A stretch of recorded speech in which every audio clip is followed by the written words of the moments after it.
जंगल में एक टूनी नाम की चिड़िया अपनी माँ टुनटुनी चिड़िया के साथ रहती थी। टूनी चिड़िया की माँ जो एक किसान थी और वह अपने खेत में खेती बाड़ी का काम भी किया करती थी। एक दिन की बात है, टुनटुनी चिड़िया अपने खेत में काम कर कर अपने घर आई तो उसकी बेटी टूनी उससे कहती है, माँ, अभी जंगल के जमींदार ने घोषणा करवाई है कि इस बार बारिश बहुत तेज होगी और तूफान भी आने वाली है। अच्छा ठीक है बेटी, तुम चिंता ना करो, मैं जल्दी से कुछ करूंगी। बेटी तुम बस अपनी पढ़ाई पर ध्यान दो, तुम पिछली बार की तरह फेल मत हो जाना। तब तक आप लोग कमेंट बॉक्स में बताएं कि 28 - 10 कितना होता है। और इसी तरह दिन बीत रहा था। फिर जब टुनटुनी चिड़िया अपने घर आई तो उसकी बेटी उससे कुछ कहने लगी। माँ, हमारा घर कई जगह से टूट चुका है। माँ, आप जल्दी से इसका मरम्मत करवा दीजिए। अगर बारिश आ जाएगी तो हमारा यह बहुत पुराना घर टूट जाएगा। मैं क्या करूं बेटी, मैं तो दिन भर काम में व्यस्त रहती हूँ। बेटी कल मैं मालिक से कुछ पैसे उधार मांग कर लाऊंगी और घर की मरम्मत करवा दूंगी। अगले दिन टुनटुनी चिड़िया अपने मालिक कालू कौवे के पास जाती है।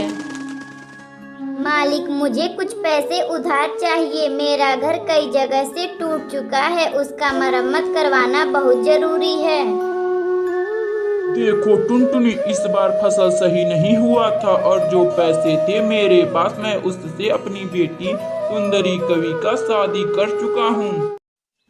टुनटुनी चिड़िया दुखी मन से वहाँ से चली जाती है और एक जगह पर बैठकर रोने लगती है।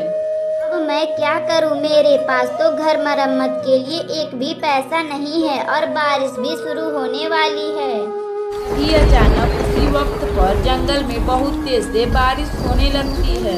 फिर वह टुनटुनी चिड़िया जल्दी जल्दी उड़कर अपने घर आती है तो देखती है उसका घर टूट चुका है। माँ, मैंने आपसे पहले ही कहा था कि आप घर की मरम्मत करवा दीजिए। बेटी, मैं तो जमींदार से कही थी, लेकिन उसने अपनी बेटी का शादी किया है तो इसीलिए मुझे पैसे नहीं दिए। कुछ ही घंटों बाद बारिश रुक जाती है और अगली सुबह टुनटुनी चिड़िया और टूनी चिड़िया अपने में बातें करने लगती हैं। मामा, बारिश तो रुक गई है, चलो चलकर हम अपना घर बनाते हैं।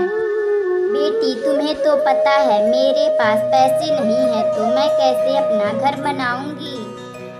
मम्मा, चलो क्यों ना हम एक घास फूस का अपना एक छोटा सा सुंदर सा घर बनाते हैं। फिर टुनटुनी चिड़िया अपनी बेटी टूनी चिड़िया के साथ घास फूस का घर बनाकर खुशी खुशी रहने लगती है। अगर आपको यह कहानी अच्छी लगे तो वीडियो को लाइक करें और चैनल को सब्सक्राइब करें।